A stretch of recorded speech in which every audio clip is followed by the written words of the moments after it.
क्योंकि जब तक आगाही नहीं होगी किसी भी बीमारी को लेके उसकी जो नौइयत है उसको सही तरीके से नहीं समझा जाएगा, ये फिर इलाज की तरफ बढ़ना मुश्किल हो जाता है। क्योंकि इलाज की तरफ तभी हम बढ़ पाएंगे जब किसी भी बीमारी को उसके सही सियाक़ व सबाक़ में समझा जाए। तो आपसे यही उम्मीद है और हम तवक्को करते हैं कि इसी तरह आप अपने कमेंट्स हमें देते रहेंगे, वीडियोस को शेयर करें, सब्सक्राइब कर लें चैनल को, ताकि जो भी कोई वीडियो आती है फ़ौरी तौर पे आपको उसका नोटिफिकेशन आ जाए। और सबसे अहम जो आप हमें भी फ़ौरी तौर पे उसका फ़ीडबैक भी दें, ताकि हम बेहतरी से बेहतरी का ये जो सफ़र है उसको जारी रख सकें। अच्छा, आज जो टॉपिक हमने सिलेक्ट किया है वो कुछ पर्सनैलिटी डिसऑर्डर के बारे में हम बात करेंगे, ख़ास तौर पे जो बॉर्डरलाइन पर्सनैलिटी डिसऑर्डर है।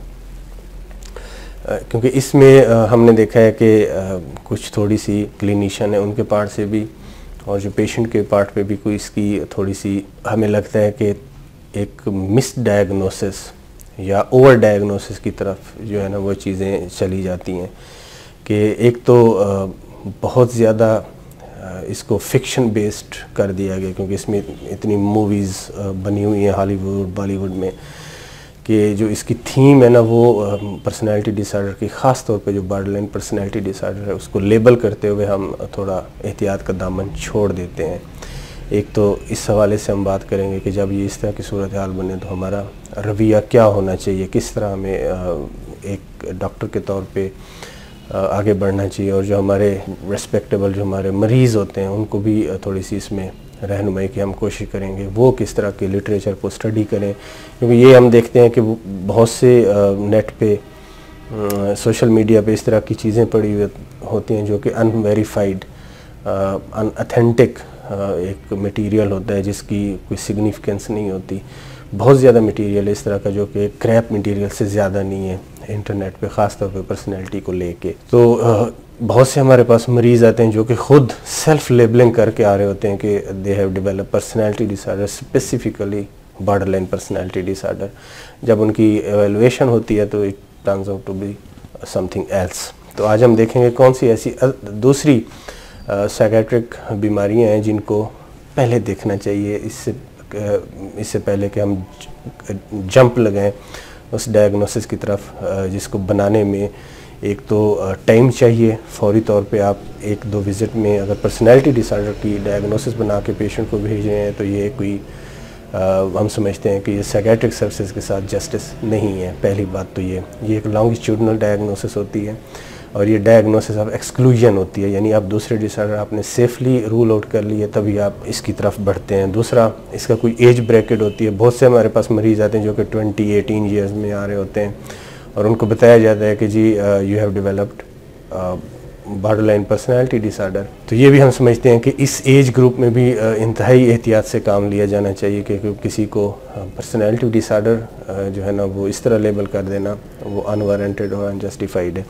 तो आइए अब हम इस तरफ आते हैं कि जी ये क्यों कन्फ्यूजन एराइज होती है, और एंड पे जब हम डायग्नोसिस वाइज आगे बढ़ते हैं तो एंड पे आफ्टर फुल एवेलुएशन हमें पता चलता है कि जी बॉर्डरलाइन पर्सनैलिटी तो डिफरेंशियल जो हम डायग्नोसिस बना रहे हैं तो उसमें कहीं भी फॉल नहीं कर रही, यानी कि जो पॉसिबिलिटीज़ हैं इस स्पेसिफिक पेशेंट की उसमें बॉर्डरलाइन पर्सनैलिटी बहुत नीचे है। तो उसके जो शुरू में जिस तरह की एक कंपल्शन थी कि इसको करना है बॉर्डरलाइन पर्सनैलिटी ही डायग्नोसिस हो सकती है, पेशेंट की तरफ से भी ये एक जो है ना सजेशन दी जाती है कि जी he could be suffering from borderline personality disorder. तो इससे क्यों ये कन्फ्यूजन होती है, देखें उसकी बुनियादी तौर पे कुछ चीज़ें समझने की ज़रूरत है। 3 ऐसे डिसऑर्डर हैं साइकियाट्री में जो कि बॉर्डरलाइन पर्सनैलिटी से बहुत क्लोजली जो है ना वो मिमिक करते हैं, यानी उससे मुशाबहत और मवासलत रखते हैं अलामतों के हिसाब से।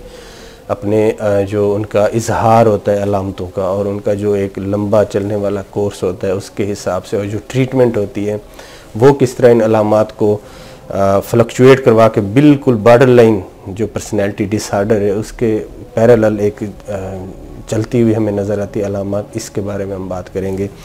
सबसे पहले तो हमें ये देखना चाहिए बाइपोलर अफेक्टिव डिसऑर्डर। जो बाइपोलर इलनेस है वो क्लोजली उसकी रिलेशनशिप एक तरह से अलामात के हिसाब से मुशाबहत बनती है वो बॉर्डरलाइन पर्सनैलिटी। वो किस तरह, सबसे पहले तो ये है कि जो बाइपोलर इलनेस है वो बाय डेफिनेशन ही वो सिक्लिकल होगी, यानी कि वो अल्टरनेटिव एक पैटर्न में आएगी। इट कुड बी मीनिया, शुरू में मीनिया हो सकता है, स्टार्ट में डिप्रेसिव एपिसोड भी आ सकती है, या ये अल्टरनेट भी कर सकते हैं, या सेकंड एपिसोड मीनिया की भी आ सकती है। जो बॉटम लाइन ये होगा, इसमें पेशेंट और फैमिली और डॉक्टर को लगेगा कि जी मूड स्विंग्स जो है ना वो बहुत सीवियर हैं और वो एपिसोड्स में मूड स्विंग्स आ रही हैं। एक तो ये पैटर्न होगा। अच्छा, अब ये पैटर्न किस तरह मिमिक करता है बॉर्डरलाइन पर्सनैलिटी डिसऑर्डर से? उसमें इस तरह करता है कि बॉर्डरलाइन में एक तो ये पॉसिबिलिटी हो सकती है कि जी बॉर्डरलाइन पर्सनैलिटी डिसऑर्डर और बाइपोलर इलनेस इकट्ठे, जिसे हम कोमार्बिड कहते हैं, इकट्ठे चल रहे हो, यानी कि एक ही पेशेंट में बॉर्डरलाइन भी हो बाइपोलर भी हो। एक तो ये पॉसिबिलिटी हो सकती है। अगर ये इस तरह की सिचुएशन बनती है तो ठीक है, ये एक अलग। लेकिन हम बात कर रहे हैं कि एक ऐसे पेशेंट जिनमें पर्सनैलिटी डिसऑर्डर पर से नहीं होते, उनमें ये किस तरह की मुशाबहत डेवलप होती है। तो उसमें बुनियादी तौर पे ये होता है कि जो बॉर्डरलाइन पर्सनैलिटी डिसऑर्डर के पेशेंट होते हैं उनमें भी हमें एक इस तरह का पैटर्न कि जी बिल्कुल हर वक्त एवरी डे एवरी मंथ आपको एक ही पैटर्न इलनेस का नज़र आएगा, ये अनयूजुअल होता है। आल्दो कि हम पर्सनैलिटी की डेफिनेशन में यही रखते हैं कि ये लॉन्ग टर्म लॉन्गिट्यूडनल और परवेसिव बिहेवियरल एक जो है ना ये पैकेज होता है एक इंडिविजुअल का, जो कि चलता रहता है। लेकिन बॉर्डरलाइन पर्सनैलिटी डिसऑर्डर में मूड स्विंग्स का होना बहुत कॉमन है, और ये दोनों पोल्स पे हो सकती हैं। इसमें डिप्रेसिव एपिसोड्स भी आ सकती हैं, इसमें जो मीनिक एपिसोड्स हैं या हायर साइड पे जो बाइपोलैरिटी की जो सिम्टम होती है उससे मिमिक करती हुई सिम्टमेटोलॉजी भी आ सकती है। ख़ास तौर पे इरिटेबिलिटी क्या होती है कि किसी भी जो एक स्टिमुलस होता है उसके मुकाबले में या उसके रिएक्शन में जो हमारा एंगर है उसकी जो थ्रेशोल्ड है वो कम हो चुकी होती है। तो हम छोटी छोटी बात पे या समटाइम सीमिंगली बिला वजह, किसी वजह के बगैर भी हमें बहुत ज़्यादा गुस्सा आ जाता है, अनकंट्रोलेबल जो है ना वो एक एंगर आउटबर्स्ट का शिकार हो जाते हैं। तो एक तो ये समझना चाहिए कि बॉर्डरलाइन पर्सनैलिटी डिसऑर्डर में मूड स्विंग्स एपिसोडिक हो सकती हैं, और इनकी जो मुशाबहत है वो बाइपोलर इलनेस के साथ हो सकती है। ऑफ कोर्स उसमें दूसरी चीज़ें जो है ना वो हमें स्टडी करनी पड़ती हैं, देखनी पड़ती हैं, तभी जाके हम इस काबिल होते हैं कि डायग्नोसिस बनाएं। फॉर एग्जांपल बाइपोलर इलनेस में स्लीप डिस्टर्बेंस हो सकती है। इट इज़ ट्रू फॉर जो बॉर्डरलाइन पर्सनैलिटी डिसऑर्डर, वहाँ पे हो सकती है। सेल्फ हार्म हो सकता है, दोनों में हो सकता है, बॉर्डरलाइन पर्सनैलिटी में भी हो सकता है, वहाँ भी हो सकती है। मूड स्विंग्स का हमने आपको बता दिया।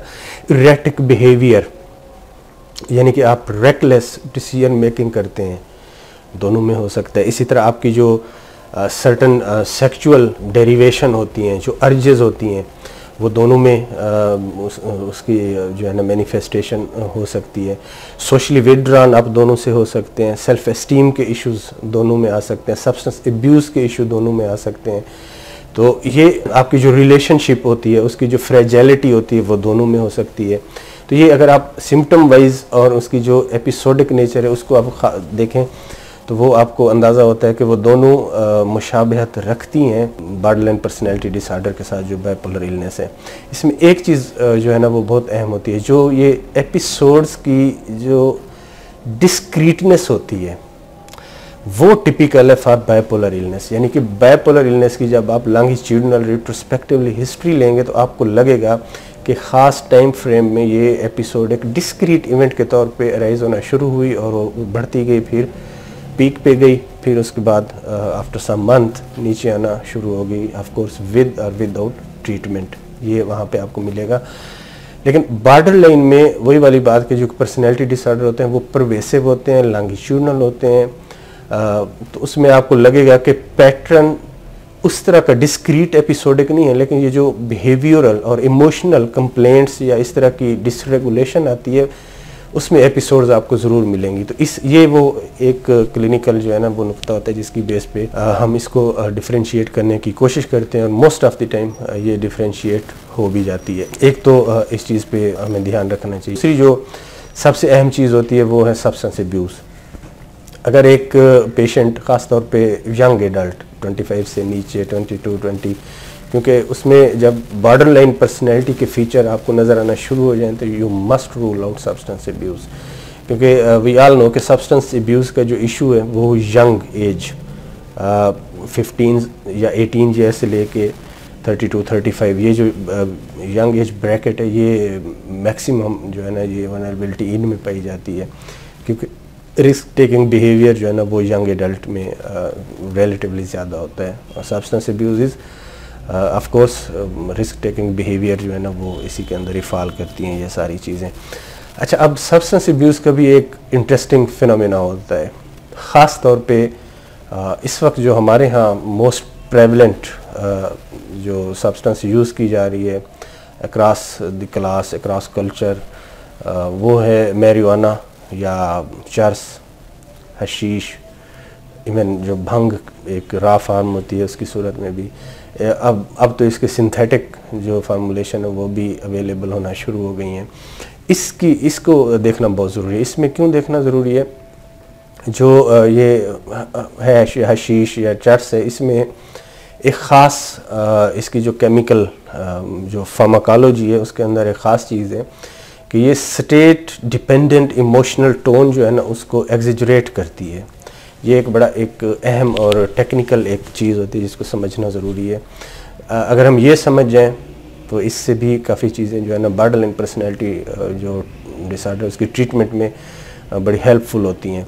इसमें होता क्या है, इसमें ये होता है कि आप जिस स्टेट में हैं, स्टेट ऑफ माइंड की हम बात करें, इमोशनल टोन की बात करें, आप जिस स्टेट ऑफ माइंड में हैं, अगर आपने उस स्टेट ऑफ माइंड में हैश इस्तेमाल की, कैनाबिस या चर्स इस्तेमाल की, तो आपकी वो स्टेट इन्हांस हो जाएगी, उसमें बहुत ज़्यादा ड्रामेटिक एग्जिजरेशन हो जाएगी। फॉर एग्ज़ाम्पल, अगर आप डिप्रेस्ड हैं due to any reason, you have a bad day, कोई एक इवेंट बुरा हो गया, कोई आपको आज किसी भी हवाले से आपका दिन अच्छा नहीं रहा, अगर आप ऐसी सिचुएशन में आपने कैनाबिस यूज़ की तो आपकी जो डिप्रेसिव फेज़ है वो फर्दर उसमें डिप डाउन आ जाएगा, आप ज़्यादा और डिप्रेशन की तरफ चले जाएंगे, मोर सिवेरिटी उसके अंदर जो है ना वो एंस्यू हो जाएगी।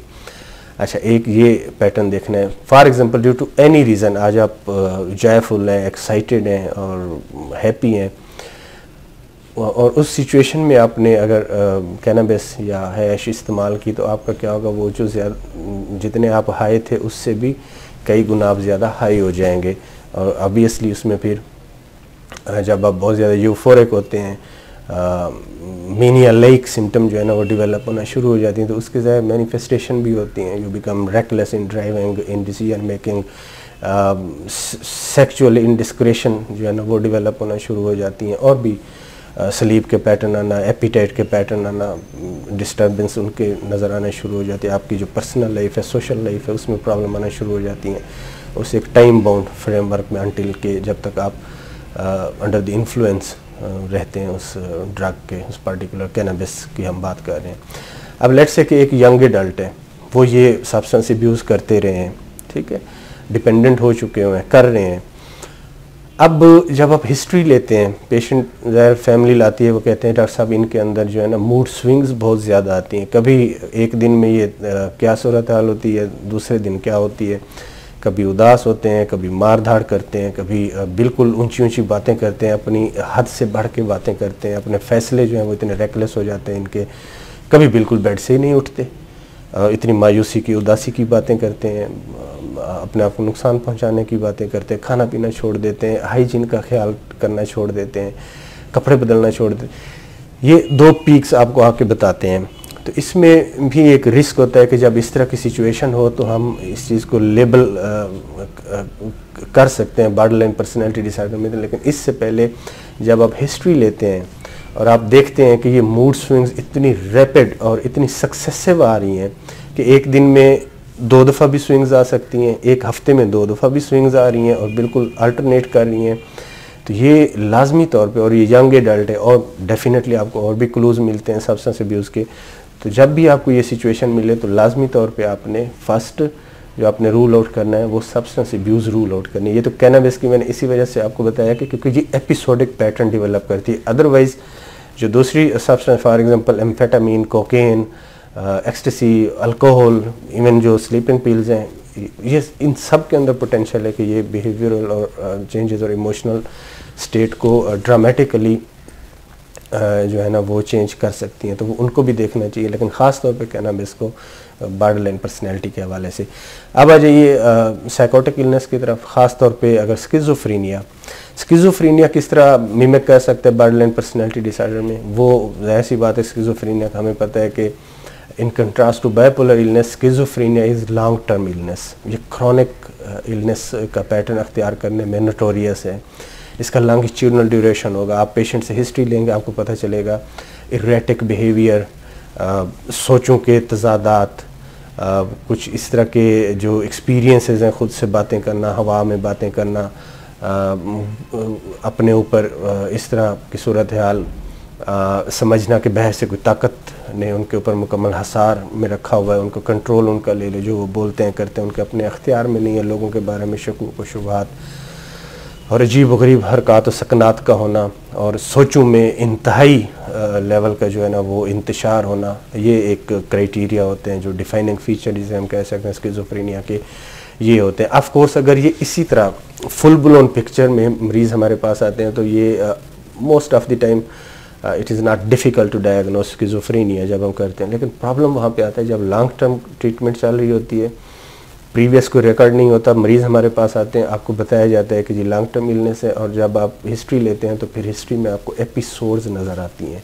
और एपिसोड में फिर यही आता है जो कि बाइपोलर, जो कि बॉर्डरलाइन पर्सनैलिटी। और बॉर्डरलाइन पर्सनैलिटी में भी ट्रांजिएंट और एक्यूट, शॉर्ट एक वक्त के लिए और बड़ी तेज़ी में बिल्कुल यही अलामात जो स्किज़ोफ्रेनिया में पाई जाती हैं बॉर्डरलाइन पर्सनैलिटी डिसऑर्डर में भी आ सकती हैं। अब जब ये बॉर्डरलाइन पर्सनैलिटी में भी आ सकती हैं, इधर भी हमें मिलती हैं, तो ये कन्फ्यूजन अराइज होता है। ख़ास तौर पे जिस तरह मैंने आपको बताया बॉर्डरलाइन में ये चीज़ें स्ट्रेस इंड्यूस्ड होती हैं, तो एक आपको एपिसोडिक पैटर्न नज़र आना शुरू हो जाता है। तो सेम जब मरीज़ आपको बताते हैं कि इधर भी यही सूरत हाल चल रही है कि कभी कभार ये अलामात आती हैं, फिर ख़त्म हो जाती हैं, फिर कुछ अरसे बाद, 1 साल बाद, 6 माह बाद फिर आती हैं, फिर ख़त्म हो जाती है, तो आपको कन्फ्यूजन होती है कि whether it could be a case of schizophrenia और it could be borderline personality disorder. तो इस सिचुएशन में सबसे अहम जो चीज़ होती है वो ट्रीटमेंट हिस्ट्री होती है। लाजमी तौर पे ट्रीटमेंट हिस्ट्री आपने लेनी है। अगर तो ये जो स्किज़ोफ्रेनिक पेशेंट हैं, स्किज़ोफ्रेनिया के जो पेशेंट हैं, इनके अंदर इस तरह की कैफियत बनती है विद ट्रीटमेंट, उसकी और सिग्निफिकेंस है। लेकिन मोस्ट ऑफ द टाइम हम देखते हैं कि आपको हिस्ट्री ये मिलती है कि जब तक मरीज़ दवाई ले रहे होते हैं दे आर रिलेटिवली स्टेबल, उनमें ये जो फुल ब्लोन साइकोटिक फीचर हैं वो अपीयर नहीं होते। एज सुन एज जो ही दवाई मरीज़ बंद करते हैं ड्यू टू एनी रीज़न, दवाई बंद होती है, उसके कुछ वक्त के बाद लाइक 1-2 मंथ के बाद अलामात आना, जो प्रीवियस अलामात थी स्किज़ोफ्रेनिया की, वो वापस आना शुरू हो जाती हैं, फिर वो पीक पे जाती हैं, फिर वो हेल्प सीख करते हैं, ट्रीटमेंट एडवाइस की जाती है, फिर अलामत कंट्रोल हो जाती हैं, फिर आफ्टर सम टाइम यही पैटर्न होता है, दवाई बंद होती है, अलामत वापस रिसर्च करती हैं। तो ये आपको एक अल्टरनेटिंग, एक अंडुलेटिंग पैटर्न जो है ना नज़र आना शुरू हो जाता है इस स्किज़ोफ्रेनिया की इलनेस में। तो इस चीज़ को जब आप एपिसोड्स में देखते हैं, और इधर बॉर्डरलाइन पर्सनैलिटी में भी एपिसोड्स जो एक साइकोटिक एक्सपीरियंसेस की एपिसोड आ रही है, शकूक व शुबात, मार धाड़, दूसरों को बुरा भला कहना, नींद के मसाइल, हेलुसिनेट करना, आवाज़ों को रिस्पॉन्ड करना, आवाज़ों को सुनना, अपना नुकसान पहुंचाना, अपना ख्याल रखना छोड़ देना, ये अलामत जब आप दोनों पैरेलल देखते हैं तो इसमें भी कन्फ्यूजन होता है। इसमें सबसे अहम बात यह है कि ट्रीटमेंट हिस्ट्री, जब आप ट्रीटमेंट हिस्ट्री लेते हैं आपको पता चलता है स्किज़ोफ्रेनिया के जो पेशेंट थे उनके अंदर जो बेहतरी आई थी वो मेडिसिन से थी। जो ही मेडिसिन ख़त्म हुई तो वो पीक आना शुरू हो गई। जबकि जो बॉर्डरलाइन पर्सनैलिटी डिसऑर्डर के पेशेंट है, अगर वो ट्रीटमेंट पे नहीं है तो उनके अंदर भी ज़ाहिर सी बात है ये जो एपिसोड्स हैं वो आपको एक डिस्क्रीट एपिसोड की सूरत में नज़र आती हैं। साइकोटिक एपिसोड की हम बात कर रहे हैं, तो इससे भी ये जो है ना एक तज़ाद बनता हुआ नज़र आता है। तो ये वो चीज़ें हम समझते हैं कि जब भी बॉर्डरलाइन पर्सनैलिटी के पेशेंट हैं उनके we must be very careful 2 चीज़ों में। एक तो ये कि हमें लेबल करने में जल्दी नहीं करनी चाहिए, कंटेंशियस एक डायग्नोसिस है ये। सेकेंडली जो है ना वो दूसरे जो डिसऑर्डर हैं उनके हवाले से हमें पहले सोचना चाहिए, ख़ास तौर पे बाइपोलर इलनेस, सब्सटेंस अब्यूज़ जिसमें मैंने जिक्र किया commonly hash followed by cocaine, amphetamine, even alcohol, और उसके बाद थर्डली स्किज़ोफ्रेनिया। ये 3 चीज़ों को ज़रूर जो है ना वो देखना चाहिए डिफरेंशियल में। और फिर उसके बाद अगर अल्टीमेटली हम उस तरफ जाते भी हैं, तो वो एक उसका ख़ास तरीक़ाकार है बॉर्डरलाइन पर्सनैलिटी डिसऑर्डर डायग्नोस करने का, वो उसकी तरफ हम जा सकते हैं, लेकिन विद केयर। बहुत शुक्रिया।